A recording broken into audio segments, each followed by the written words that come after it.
महामाई के महिमा अपार आदिशक्ति महादेवी अवतार। जय महामाई अनवांछित फल देते हजार जन के मौसम से गुहार। जय महामाई माँ महामाई के महिमा अपार आदिशक्ति महादेवी अवतार। जय महामाई अनवांछित फल देते हजार जन के मौसम से गुहार। जय महामाई जपन करो देवी माँ के ध्यान धरो बूढ़ी माँ के। जय महामाई जपन करो देवी माँ के ध्यान धरो बूढ़ी माँ के। जय महामाई माँ महामाई महिमा पार आदिशक्ति महादेवी अवतार। जय महामाई अनवांछित फल देते हजार जन के मौसम से गुहार। जय महामाई ऐसे नहीं, दोनों हाथ उठा के सभी लोग माँ महामाई की महिमा अपार आदिशक्ति महादेवी अवतार। जय महामाई जोर से बोलना है जय महामाई। भैया मन भी हाथ उठा के जय महामाई।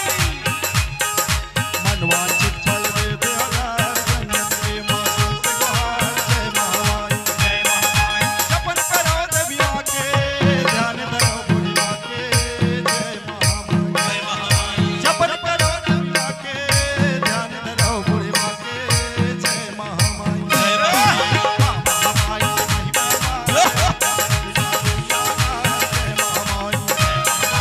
अनवांछित फल देते हजार जन्नत के मौसम से गुहार। जय महामाई जय महामाई जय महामाई जय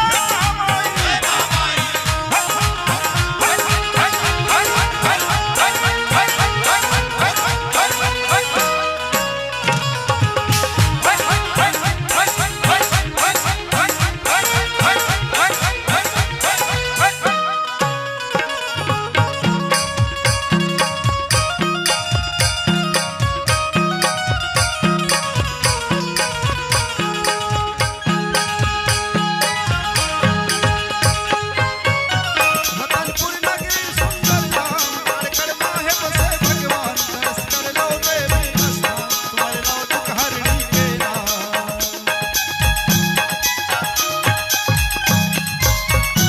जवारा जो चला लोगा मनोती मन के मना लो ना अपन बिगड़ी बना लोगा माई के गुण लगाओ।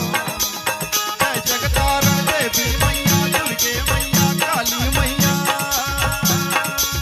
जय जगतारण देवी मैया दुर्गे मैया काली मैया। मैया के चरण मना लो जी मैया के चरण मना लो। ऐसे नहीं, ऐसे मैया के चरण मना लो जी। हाँ हाँ बोलिए मैया के चरण मना लो जी। हाय हाय माँ महामाई के महिमा अपार आदिशक्ति महादेवी अवतार। जय महामाई अनवांछित फल देते हजार जन के मौसम से गुहार। जय महामाई जय महामाई जय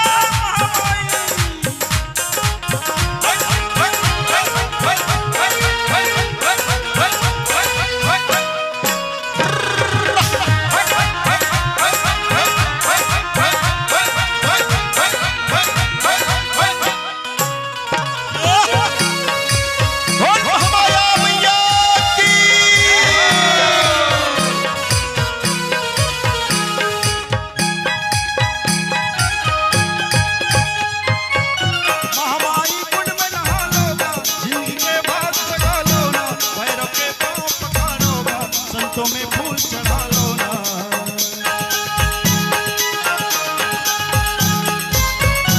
टिकुलिया राम नगरिया के पहाड़िया लक्ष्मी मैया के मगन मन झूम झूम कर ले जयकारा देवी मैया के।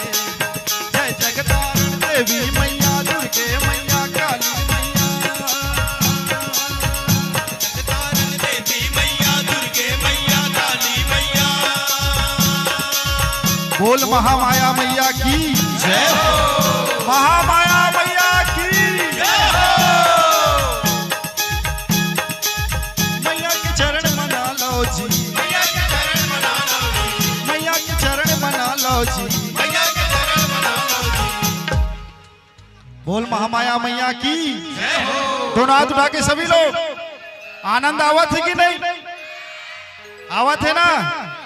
तो दोनों हाथ उठा के सच्चे श्रद्धा के साथ माँ महामाई के महिमाया पार आदिशक्ति महादेवी अवतार जय महामाई मनवांछित फल दे दे हजार जन जन के मौसम से गुहार जय महामाई। हाँ जी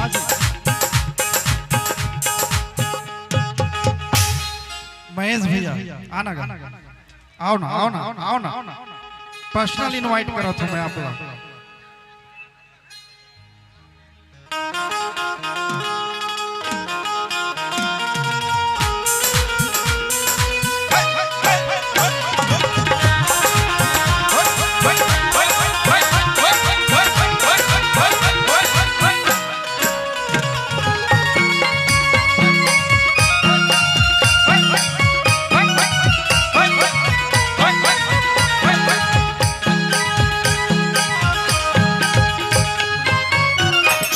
हाँ जी